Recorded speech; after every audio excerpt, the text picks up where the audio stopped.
Hello, everyone. everybody. Hello. We are here with a return to our normal CLCI live. So where we go over topics relating to coaching or that might be relevant in coaching spaces. And before we get running into this next topic, let's quickly remind everybody who is tuning in, when you tune in, to please subscribe. We appreciate your doing that. Like and share, everybody. Um, and I'm going to turn this over to our two experts in the room today for the most part, Anthony and Sam. We should put them up at the top here. Experts. Didn't realize I became an expert that quickly. I think you are Experts. the most knowledgeable in these topics. And I think I'm going to be here more for asking questions and being our devil's advocate. So I'll let you guys take over. You want to Yeah. start, Anthony, or do you want me to? No, we'll let you introduce the topic. You're not here that often. Fair enough. So today we're going to be talking about AI and coaching. And if you were looking, first of all, for our alumni, if you were looking at the thumbnail, then the ever-pervasive question, will AI replace coaches, is going to be a pretty significant part of our conversation today. And kind of like Brooke, I have a lot of questions too. Got my conclusions, but I'm going to say just straight out, I wouldn't call myself an expert in this, just somebody that likes to poke holes and find assumptions. Anthony? Yeah. And will AI replace coaches it's like a two-parter question. It's really two questions in one. Is it going to replace the need for coaches?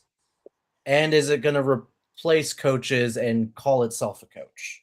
I think that the second part is what most people think about. Most coaches, they think about when they're considering AI. Are people just going to use an AI coach instead of them? As I went through the research and the topics, I'm also starting to think, well, it might replace the need for life coaches. It might also replace the need for a lot of different other adjacent industries like therapy or consulting or mentoring, things like that. It's a two-part question. We'll probably focus on the second part of that is what about AI coaches? Can AI coaches perform as good or as better than their human counterparts? What does that even look like? And what does that mean for the coaches who are in the practice or want to become coaches? So I think we should dive right in. Yeah. And I guess my first question is, I'm going to ask question. I think at this point, everybody knows what AI is. Is there any known coaching model in AI? Does that exist at all already? Do we have any use cases? Yeah, it actually does. And I was looking at a study from, let me pull up their name. I want to make sure I attribute them properly. This is from the research article from Nikki Terblanche. Sorry if I butcher your name.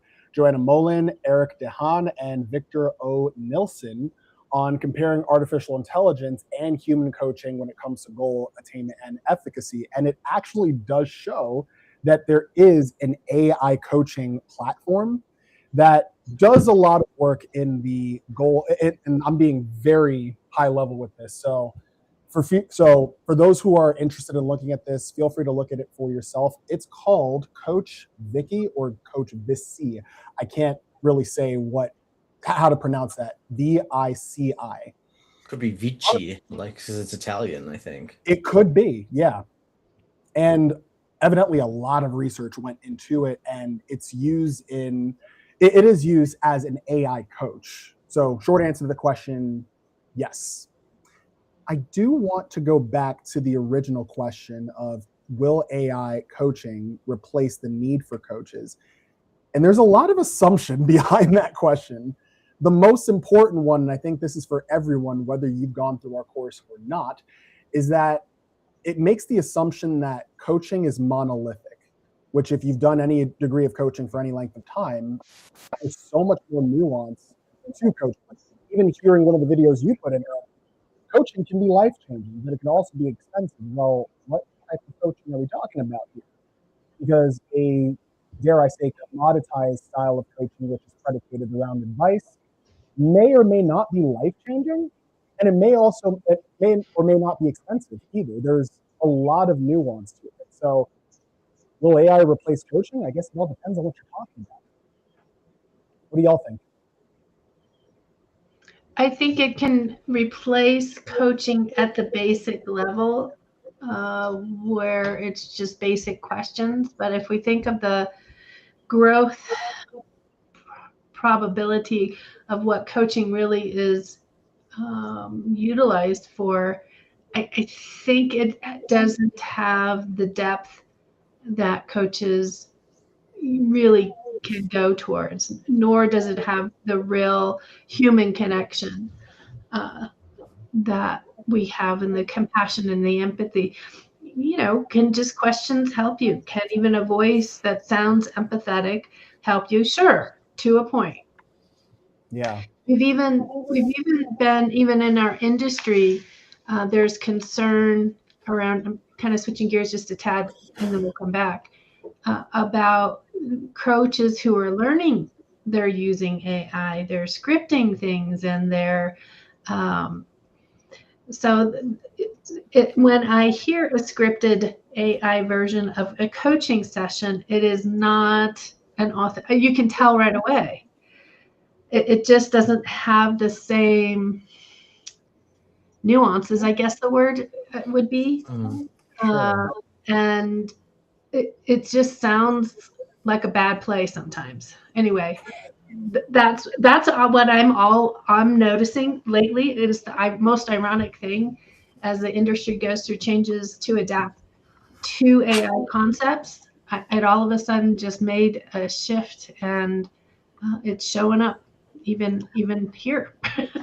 So I'm gonna pop in really quick, and I would say hello to Jacqueline. Thank you for joining us and watching. Good to see you. So I mean, I think that we're having opinions, but if we talk about something we know, what is coaching? I know it seems silly, but when I'm showing up to a coaching session, what am I receiving? What is happening? What is that exchange? If we can break it down into bullet points. Can I? Yeah. I want to read from the study that you posted, Sam. This is what the coach bot is working with, their little Vici coach AI, and this is what they're also evaluating coaching on, like from the human participants and the human coaches. They're both operating from this standpoint of coaching. It's not the ICF. I think it's pretty good description though of what coaching is. During coaching, individuals, with the help of their coach, set goals, develop and execute action plans, monitor progress, and change either goals or action plans based on feedback and progress. Coaching, in particular, provides the monitoring function that helps translate goals into actions, which in turn leads to progress. So, okay, when you read that reads to me like an AI planner, kind of, right? Is what it sounds like to me. So I'm hearing we're coaching the problem. We are it is we're going to prompt your goals. You're going to build a timeline. What I am picking up is it feels very surface level type work to me. I'm wondering if AI, it makes those, if there is and I mean, we don't know, we haven't used it, but maybe you guys do. Is it capable of making observations? Is it capable of giving going deeper, as it were, tapping into the finding the blocks, the things of that nature? I'm curious. Yeah, and I'm going to give the short and quick and very careful answer of no, at least not right now.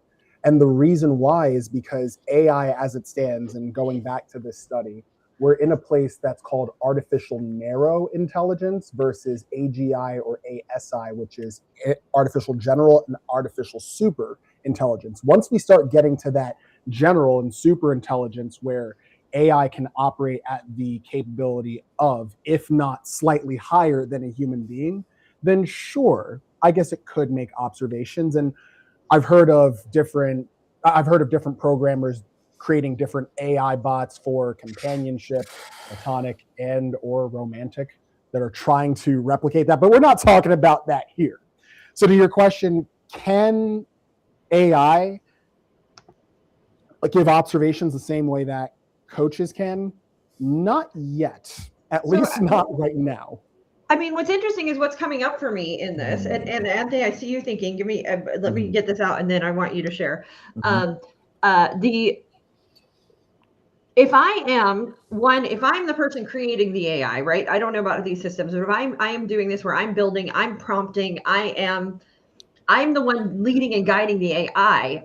I can't see my own blocks. I don't know, you know what I mean? So it doesn't feel like a third party. It seems like that AI is going to have the same blocks. And in my experience working with AI is like overly agreeable. Like they tend to like, as much as they're supposed to be neutral, they're not actually neutral. They tend to like overly agree with you. And so I wonder if it's a similar situation in a coaching space. Again, I don't know. I've never done it. So can I ask a clarifying question?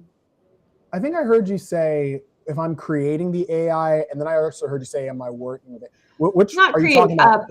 Prompting the AI. If I am prompting the AI. Yes. If I'm writing the prompts for it, I think there's going to be blind spots, right? My blind spots are there. I'm not sure how the AI is going to find my blind spots if I'm the one doing the prompting. But I might be totally wrong. Anthony, do you have thoughts here? We're talking about, going backwards a little bit, about depth. Like you said, the surface level goals, whatever, fine, they can do that. What was lacking was depth. What was the other things that we were saying was lacking? I mean, like the ability to observe emotions, the ability to find out blind spots. And then my other concern that comes up with me is that AI tends to be overly agreeable. Yeah. But people are that way too, though. A lot of coaches who are maybe amateurs or maybe untrained are also not doing those things how they should. AI, from what I've observed, can go deep, can offer those observations, and can present a level of questioning and maybe showing you, things that you're overlooking or your own biases and blind spots. What you think is actually going on in the back end, like if you think it's just pretending to do that versus a human who maybe genuinely might be able to do those things, that's more of a philosophical question, which I don't. I didn't say anything about pretending. Like, I don't care if it's pretending. I'm just saying that's the common criticism with AI in regards to anything in a human role. Like, it doesn't really feel human emotions. I don't know if many people are qualified to say what counts as a real human emotion other than what is their own experience versus what other people do. But who gets to really, when you're using an AI product, who's ultimately going to be the judge of what is deep enough? Or thank you for the cat. Who's going to ultimately be the judge of what is deep enough, what is observational enough? It's going to end up ultimately being the client, the person on the receiving end of the coaching. What might not be deep enough for a piece or MCC level coach who's done this for 30 years might be deep enough, more than sufficient for the purposes of somebody who's never gotten coaching done before, has very simple goals in mind, probably would have never considered hiring a coach to begin with because of cost and time, who can now access a coaching bot or coaching app that is available 24/7, at minimal cost. It's really subjective when we're going beyond like metrics of, return on investment, or do I actually achieve my goals or not. Anything beyond that, it's hard to gauge. Is what I'll say. Is there an AI? Sorry, Lisa. Is there an AI system that like can make visual observations yet? Yes. Like watch you and make observations. I know there's ones where you can ask it to, prompt it to, and it'll. No, I have it on my ChatGPT. Does this? So does Gemini. You can start the video function on this. Take a video of things and ask it to describe, what's going on around you, what face am I making. I thought you were just straight up saying your phone for a second, Anthony. I'm like, man, ain't that the truth? No, not my phone. I know the app on my phone. I know, but I've played with that, and I've played with that, and I noticed that it definitely struggled being able to identify emotions and being able to tell if somebody was happy or sad or what that person was feeling. At least from when I used it last, which would have been like a month ago or 2 months ago, possibly. And I know we were specifically prompting it to ask, what is this person thinking? What is this person feeling? And the AI was not able to identify it. He just kept saying everybody looked happy. It kept repeating, oh, Brooke looks pleased. Brooke looks happy. Brooke looks content. And it really did feel like when we were deliberately making like mad faces and things like that. And so this is again where I feel like AI has this inclination to be positive, overly positive. And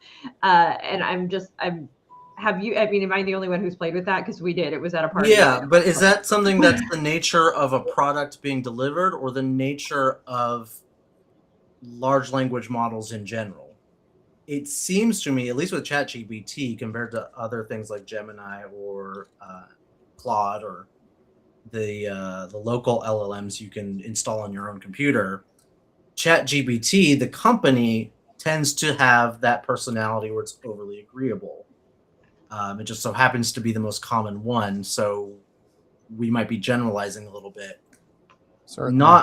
I don't think that is a quality of all large language models, and you can definitely install your own local large language models into your computer that are not safe for work, don't really have a whole lot of guardrails, can do all sorts of nefarious stuff, but maybe are also more honest, depending on your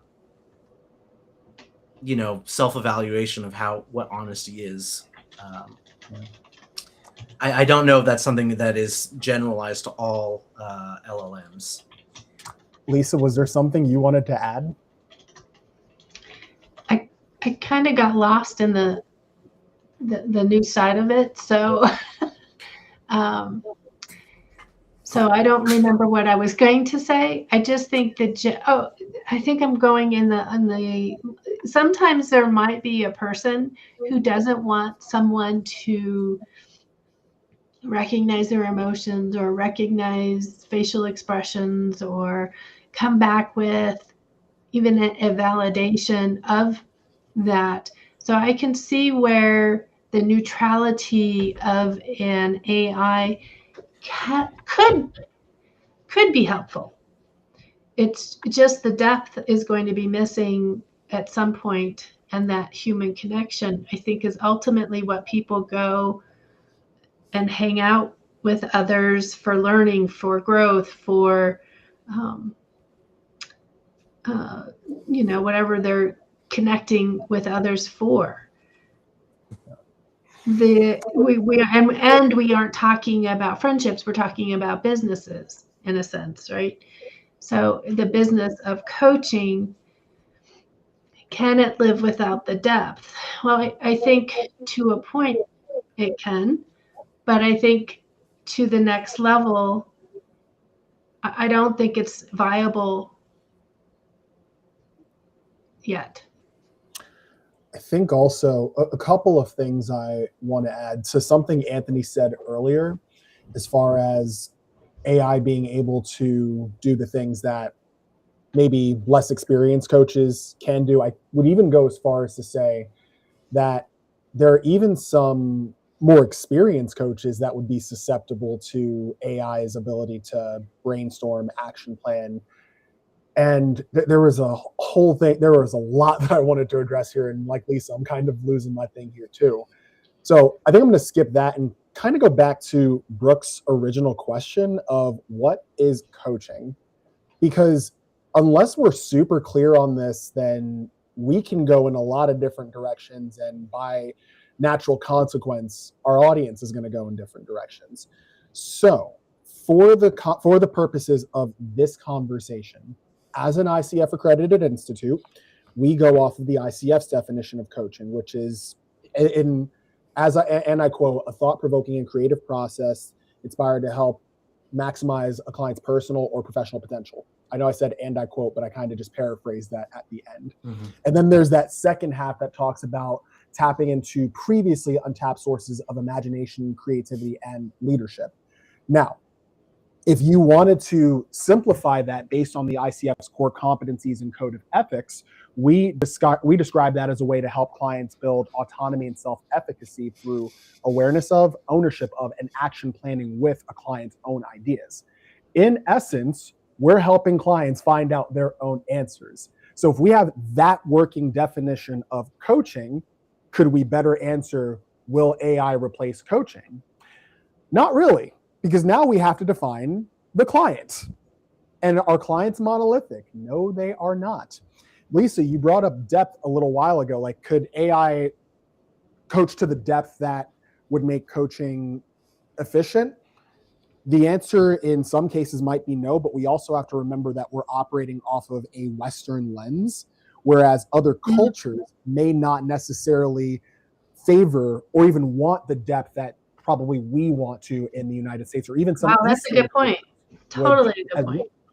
Yeah. So some people's depth could be just to use visual comparisons. You might have an Olympic style swimming pool and you might have a kiddie pool. And that's their level of depth. That's what they are conditioning themselves to go with. And some AI models would be fantastic coaching agents for those kinds of people. But with what we operate from the lens that we operate under, there are a lot of holes that we have to pick into. And I know I'm speaking a lot here, so if anybody else wants to jump in, please feel free to go ahead and do that. There is something else I would want to read later on, but I'll wait until other people can share stuff as well. Like Jerome. I'm just listening here. Honestly, you guys have much more depth in this field than I do. But it is interesting. I'm going to have some comments at the end for sure. I have a question. Does AI have bias? Yeah. It has programs. It definitely has bias baked into the models itself. So like if I'm OpenAI and I'm releasing my ChatGPT models, there are system prompts in the back end that say how I should act and how I should not. In terms of like a product being released. There's another layer on top of that, which is the user prompts and profiles, which I can tell my instance of ChatGPT how I want it to act.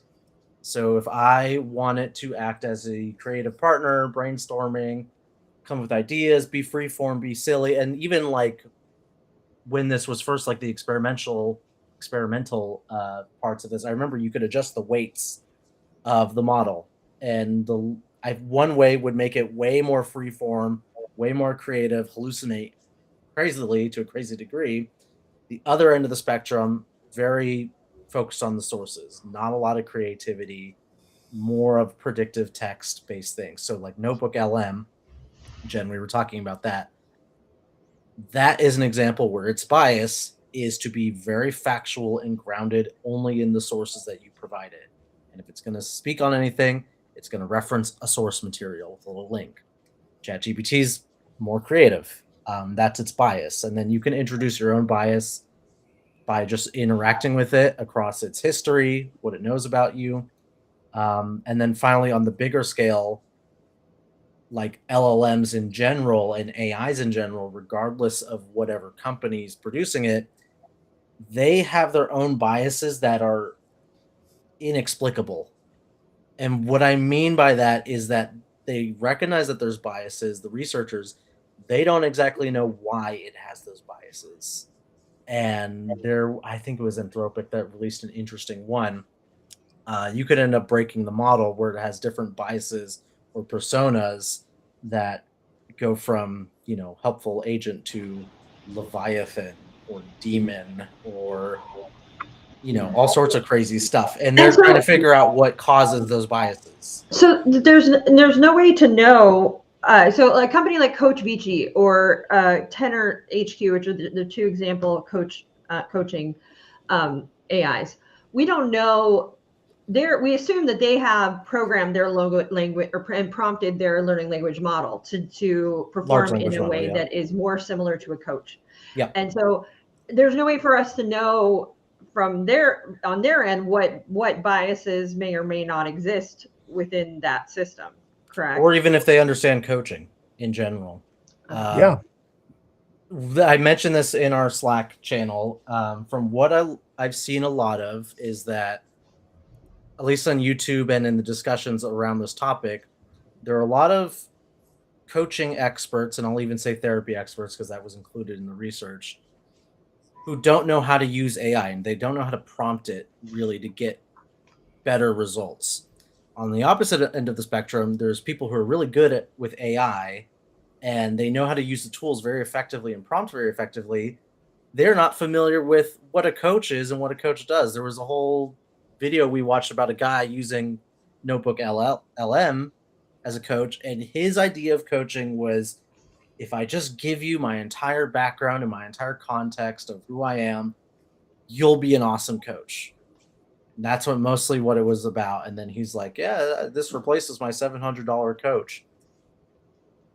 It seems to me this guy doesn't understand how coaching actually works, and that level of context is not going to make you a better coach. I could feed any AI my entire background and history, and if it knows everything about me, it still is not going to be a better coach, because it's not prompted to actually deliver coaching material. Sam, you were going to say something? Yeah, to that point, I just want to read this paragraph here, and I might skip a couple of sentences just for the sake of brevity.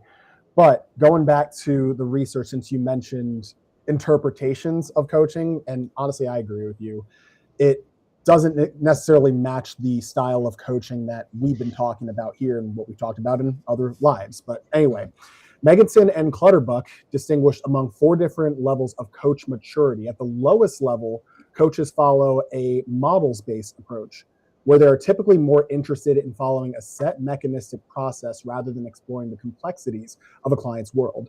They are doing coaching to the client. I'll read that part again. They are doing coaching to the client. This type of coaching is typical of novice coaches who rely on coaching skills and techniques they've been trained in initially. On the second level, process-based coaches follow a slightly more flexible approach using an expanded but still limited set of tools and techniques. They are doing coaching with the client. So we already see a little distinction here with doing coaching to and doing coaching with. On the third level, philosophy-based coaches apply a broader mindset to a client's situation and practice reflection before and after coaching sessions. The top level, systemic eclectic, is acquired through much experience and allows a coach to exhibit a sensitive, intelligent approach to the client situation and utilize the most appropriate approach given the context. There we go. So 4 different levels, 4 different distinctions. In an ideal world, we might say MCCs are all the systemic eclectic, and everybody else is down here, which we all know that's not necessarily the case. But as we're trying to figure out whether or not AI is going to be a suitable replacement or suitable partner for coaching, we have to remember that these 4 and many others outside of the study exist in that. Even now, for those coaches watching, I would say take the question of, will AI replace coaching out of your mind for a second and ask yourself, will AI replace my coaching? Because the answer to that question, if you're simply going off of a system or just giving advice, as the kids say, you're cooked. Conversely, if you're moving through and you're understanding not only the problem, but the person and the ecosystem in which they're operating, something the ICF calls, ironically, ecosystem-centered coaching, then you're in a place where you're much more indispensable compared to just giving models and giving advice. Is that making sense, everybody? Yes. Yes. It's needing more time for thought. Well, essentially, if you are like what I think is what I tell people, the difference between coaching 1-on-1 and coaching 102, you're evolving from a cookie cutter style of coaching where, we have the grow model, we have all these things to, show you what a session looks like in the first place. We're evolving from that where you're doing coaching to clients to now you see the coaching as a set of school skills and techniques you can pull from your bag and adopt to, the situation. It's an evolution. And ideally, the more education you have, the more experience you have, you tend to see coaching in different ways as you go through. From this, what I can gather is AI, because of its cost and because of its access, it will replace coaches who are stuck on that very first bottom rung, first level, I would agree. the most shallowest aspect of coaching. I would agree. That study agrees too. Yeah, you could be great at that level. I'm not saying there's anything wrong with being at that level. If it works, it works. If you're doing that goal-oriented theory of coaching that is mentioned in here, you're great, but you're not available 24/7, and your services are going to cost more than the AI server's token limit. And it can be deployed in a more uniform style. Like, let's say a really awesome coaching company who was partnered with the ICF, I don't know, just uploaded the core competencies, uploaded the ethics, had it trained on a bunch of coaching sessions that the ICF approved of and say, hey, these are awesome coaching sessions. They will probably outperform you at that very shallow level. And it'd be more cost effective to do so. The flip side of it, though, this is a good thing, though. I'm reading from the article right here. If AI can help democratize coaching, more first-time users of coaching services would be exposed to the benefits of coaching. Due to the limited abilities of AI, at some point, users of AI coaching services may have the need for more advanced, intelligent human coaching. We believe this broadening awareness of and exposure to coaching through AI could, in fact, create more opportunities for human coaches. Human coaches should view AI coaching as an opportunity, not a threat, in line with the findings of a recent study. And then links the study. Mm-hmm. Yeah. So, ideally, in this situation, if we're being optimistic, it increases the quality of coaching, of the coaching profession as a whole. It makes coaching more available for more people, gets more people interested in the door, and prompts the existing human coaches to up their game, become more intelligent, more sensitive to the needs of the clients, expand their views on coaching, so that they can be available for the people who are ready to move to that next level. And I think that democratization of coaching and that access that's available will, as you said, Anthony, serve as that net positive, at least until we deal with the cyber attack and AI and technology goes kaput. Because listen, now that we're so much more enmeshed in technology than even 10 years ago, we have to consider that for all the benefits that we have here, there are still inherent risks. So human coaches ain't going anywhere. I want to also add now, like the technical aspects of it, one of which is privacy. Just for example, if you were all to work with a human coach, would you be comfortable if that coach then bundled and packaged and sold all of your, information and possibly leaked the information of a coaching Holy session? Toledo, what a good point, Anthony. I didn't even think about that. So That's a mic drop. So Like slam that mic down. every time I use ChatGPT or Notebook LM, for personal and for business uses, I am very aware of the fact that a company owns the software, that I do not have. I can't look at their source code and dictate where that data goes. They use the metadata um, and sell it for a gain. If you're using a free service, you are the service. Then they're getting money from you somehow. If you work with a human life coach, you can at least very much guarantee and ask them, I don't want any notes to be recorded. I don't want this session to be recorded. I simply want to have a conversation and talk. And it could be as simple as that, keeping your privacy safe. And whatever the coach does with that information, you can call hearsay.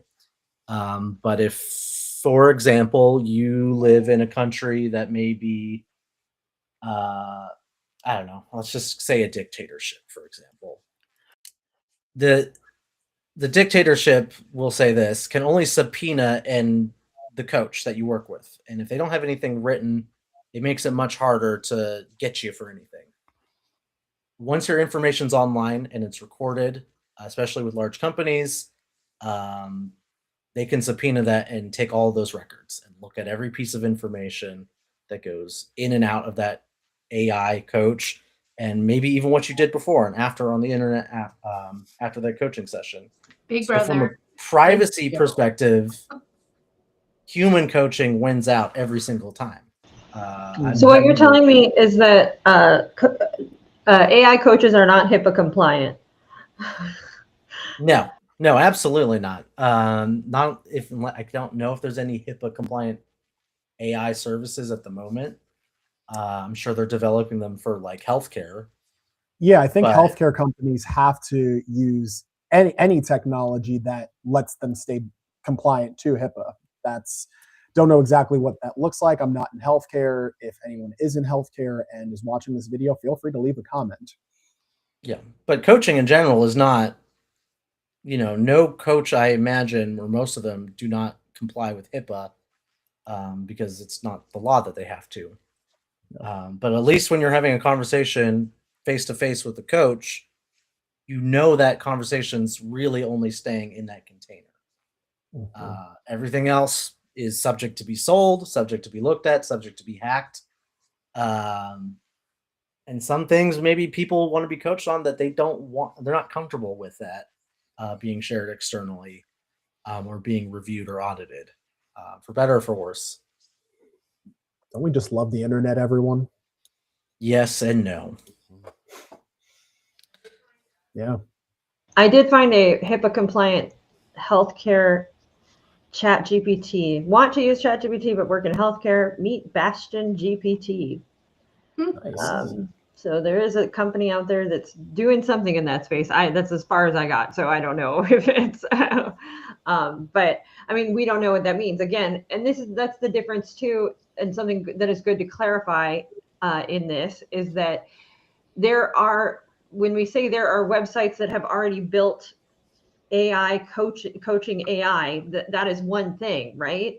But ChatGPT isn't going to come packaged knowing how to be a coach, right? You're going to have to, if you decide that you want to use Gemini or ChatGPT to be a coach for you and not use one of these other services, you're going to have to go in and do all the prompting and create that coach for that AI. And so again, even if with that, in the case of the HIPAA compliant one, that HIPAA compliant one isn't coming out it's not a coaching related AI system. It's just a chat GPT type learning language model. By the way, LLM, it's been said several times, for those of you who don't know, it's a learning language model. Is it learning or is it large language model? Or is it large language model? I'm not sure. It might be large language. Now I think I'm wrong. Large language model. LLM. It is large, yeah. Yep. Let's see. This also relates to the TV show I mentioned earlier, Pluribus. And really, only Brooke will maybe know what I'm referencing. There's just going to be some people out there in the world no matter what, are going to not trust technology and want to talk to a human being.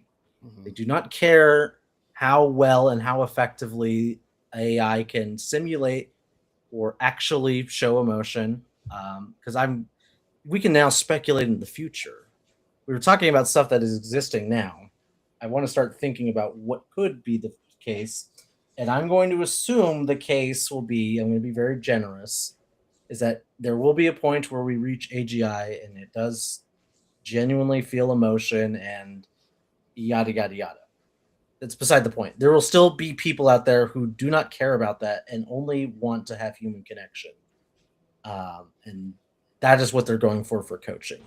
And it might be more important in the future when things are more, geared towards AI use and our social interactions mediated through technology. It's going to create a niche of people who are going the opposite way and want to have human connection. That's what coaches can be there for, to help facilitate that in reaching their goals. There are also those, and I know several of them that don't like the environmental impact of AI. And artists who don't, the people who feel as though they're being replaced and things like that, who then on principle do not use AI for those reasons. And so, I know several of them, and that have just a moral standing against AI and what it does. And so I think those people will always be loyal to the human being aspect of it. Yeah. Also, I want to be very specific. AI is not replacing people. It is people replacing other people with AI. Mm-hmm. Sam, you were going to say something? I think I was just thinking to myself, the idea of AI replacing people operates under the assumption that everyone wants the convenience, real or perceived, that AI tends to offer, which that might not necessarily even be the case. That's all I was thinking about. I was thinking about I watched The Pit. It's a good show. And they have used that. You brought this up, and I was like, why do I recognize that? I don't know if it's that one particularly, the Bostonian GPT, but they were bringing that into the service for the doctors and nurses to use, and they were all having trouble with it because, again, the thing that we're saying, it helps to a point, but it messes things up, and also. Mm-hmm. But also humans mess things up too. Just as severely sometimes as AI does. Which comes to like the trust aspect. Like who do you end up trusting more? Or I guess who is the market and the potential clients going to trust more? Mm-hmm. A human or someone or a trained AI model? You guys are also chit-chatting in the private chat. I can see. It really depends. Well, so it's funny you say that, but it really depends on the situation, because there's been a ton. The thing that the reason I try to lean to trusting the technology side of things first, because technology, for the most part, is programmed. It doesn't have a lot of the flaws, biases, things that us human beings have, and we tend to have an overestimation of our abilities and capabilities, and will distrust technology to the fault of our own mistakes and biases and things that come up. And it's been proven over and over and over in technology that without a doubt, technology does a better job at a great deal of things. Mm-hmm. That being said, I do think there are things that technology can and will never replace, and that is human connection, right? Yeah. I can't feel, for me personally, I cannot feel like space has been held for me. I have been heard and seen by another living being, and that living being has made me feel validated and made me feel that there is something that I'm sorry, Chat GPT is never going to replace for me. Like that's not possible. Yeah. I can never get a hug from ChatGPT that's gonna be the same as getting a hug from another human being. And I just that for me at least that doesn't exist yet. Without that connection, it's just not replaceable for me. Mm-hmm. I think to roll off of that, there is an accountability factor that comes with, say, for example, coaching with another person. Alternatively, you can start coaching on, some sort of, say, Chat GPT, for example. You could just hypothetically shut that off and never go back to it, never get whatever goals that you might be looking to get taken care of, as opposed to your coach maybe checking in. You missed a session. That coach is going to probably send you a text, send you an email, give you a call. I think that's something that at this point in time, Chat GPT isn't, necessarily Yeah, going to be I'm able not gonna feel to that's accomplish. great. I'm not gonna feel guilty for standing up Yeah, ChatGPT. exactly. Like I'm That's not gonna exactly feel what I bad. meant. Like Yep. I'm not gonna feel like I'm not gonna think twice about like I mean maybe a little bit because I'm doing it for myself. But you're Mhm. totally right. The same level of accountability to another person is not there. And the day ChatGPT does that, we are officially living in iRobot, and we need to start running. The day ChatGPT gives me a guilt trip for not showing up to my appointment. I think it already could do that, by the way. Probably. I am But just would I care? Probably not. it's true.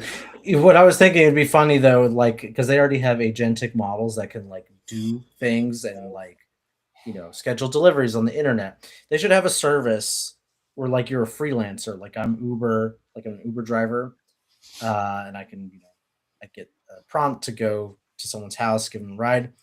They should have a service where they give me a prompt and it says, "Go to this person's house, Brooke Walter's house, give her a hug. Go to Jen Long's house, make her feel bad about this thing." That's So funny. I'm the human working for the AI, so I'm doing tasks for it. So that's called a coach. A coach. That's called a coach. There's a hugging coach. There's a Yeah. yeah. There's all kinds of those coaches as Intimacy well. coaches. Yes. We have about 7 minutes until we have to get out of here. Are we all seeming to be in agreement that AI is not going to be replacing coaching anytime soon? Well, I mean, it might replace the low level. I think it will assist at times. Yes. Yeah. I think what would be cool is to kind of do a little roundtable and all of us just share our best cases as to why human coaches generally are safe. That's a very biased statement that I just put out there. But it seems like we're all kind of one mind of some processes of coaching might be replaced or some very surface level as we see in our Western lens might get replaced. But by and large, what do we say to those that are panicked about AI taking their job, at least in this context? Up your game. Get better. Practice more. Learn more. Follow the mentor. What the mentor is sharing with you. Mhm. Allow that space for growth to occur. Don't pretend growth like using Chat GPT to create your coaching session or script. Actually do it. Mhm. Not opinionated there at all. I think there's just always going to be people who want people to work with. I tend to lean that way. Anthony mentioned, even as AI advances, there's still going to be a niche of people who just genuinely want to connect with other people as opposed to doing it over a screen without anybody else responding to them except for an AI model. So I think that's one thing you want to keep in mind. That's kind of where I lean towards. I like to work with people a little bit more than cold hard cut, computer, giving me suggestions and things like that. I like to check in with another person. It just feels a lot more authentic, and I don't think that authenticity is going away in people. I know we're implementing it into AI, but it's already here with people. We needed people. People needed people for thousands of years. I don't think that that's, at least in our lifetime or the next two, I don't think that's going away anytime soon. Jen, does your mic not work? I Just nod your head yes, Jen, if that's the case. I think her throat is Froze, kind of. too. Oh yeah. I'll read what she said here then for her. Um, She loves AI and she thinks it will replace coaches, and that That is not. Liar. no, Liar. she said I that. think Jen Making can that talk for- up. Jen, do you want to Making talk that for up. yourself? No. I'll read what she actually said for her, if that's what she wants.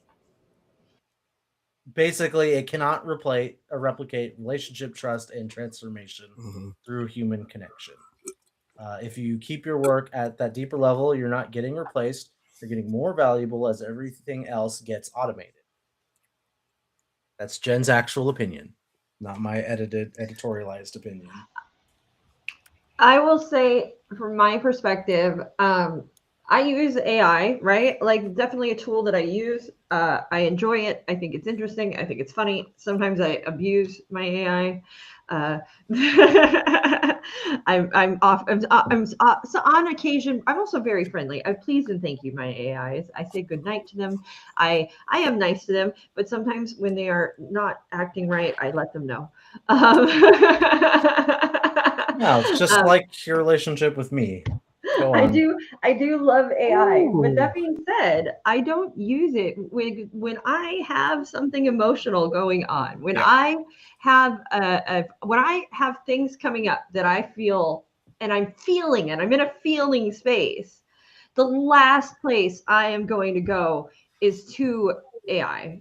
Like others may, others might, Mhm. but I'm not going to like sit down with my AI to like I am crying. I've got this or this really weird thing came up that I maybe I might go to a Google search, but that's not gonna do much for me. That's really just okay, fine. Then I'm feeding myself intellectually with what might be happening, but I'm not getting to the core. I'm not getting to that feeling space. I'm not dropping into my feeling space. And I need people for that. Like I need a person for that. I need a human being that's who I am going to go to. And I don't have any desire to sit down and type on a keyboard and prompt AI and get it to understand me and be human for me when I can just go to a freaking human being that already knows me and gets me and like you know what I mean? And that's the difference for me. Yeah. Is Totally agree with that. so Yeah. yeah. It's a lot of work to prompt AI. I don't do it. I know you guys do it. And it just sounds like a lot of work to put into those prompts that I don't want to take that much time. If I need connection and to bounce something off, I want to go to, probably one of you guys, which is Yeah. what I And do. Even when I'm reading, sometimes I need to hear that energy behind it to know, right? To me, Well, that makes the and just difference. like with people, like I'm gonna go to one person for one thing. I'm gonna go to my best friend so that we can be crappy and talk crap and have that like bad person moment with them where they're co-signing my BS for a second. But we're both gonna let that go at some point, and then I'm gonna be like, okay, I have to be a decent and whole human being, and I have to figure out. And so I'm gonna go to somebody else for that, right? Probably, maybe I and then I'll tell my best friend about it later. Like that's. But I'm gonna go to different people for different things, and I think AI has a use, but it's not what I'm not going to use it for those things. If that and that's exactly why anyone who says what you said, Brooke, and what you said, Lisa, this is why any coach who looks at any study and says, oh my goodness, AI coaches are showing the same efficacy for goal setting that human coaches do. Don't panic. Unless you're looking at coaching, AI, and clients from a flat lens, you don't have to worry about a coach, an AI coach, replacing a client. Because do you think your needs, Brooke, and your desires, Lisa, for human connection change just because you magically become a client? It's like you can't look at all clients the same way. We have that desire, we have that need, and that doesn't go away just because there's a coach client relationship. So, coaches, don't look at the cubes like they are squares. Don't look at clients as if they're all monolithic across the board. What does your client want? What does your client need? What does your client desire? You, as the coach, have an ability to deliver that better than any AI agent ever can, provided you know what that is. And that's one of the biggest reasons why you are irreplaceable as a coach. And with that, the best way to become irreplaceable as a coach? Tell me, Anthony. Taking our coaching 101 and 102 classes. It'll equip you with the knowledge and skills to surpass and destroy any AI coach who gets in your way. Are we destroying coaches now? The AI coach bots. Destroy any of those AI coach bots in your way and coach your clients to their maximum effectiveness. And with that, we will end the live. Next week, I think we're actually talking about AI tools that coaches can use in their Oh, well, no, we are, but it Not won't be next week because we are out of town. So we're going to take CLCI Live is going to take a break for a couple of weeks, but we are going to follow back up with more AI conversations. I'm just looking at the calendar. I believe it's the 28th is when we will be back with our 29th with our next AI conversation. And we're going to, instead of talking about AI replacing coaches, we're going to talk about how coaches can utilize AI to make their practices better, smoother, lives easier. Yeah. So they're not afraid of it, but they look at it for what it is, a tool. Yeah. Thank you for joining us, everyone.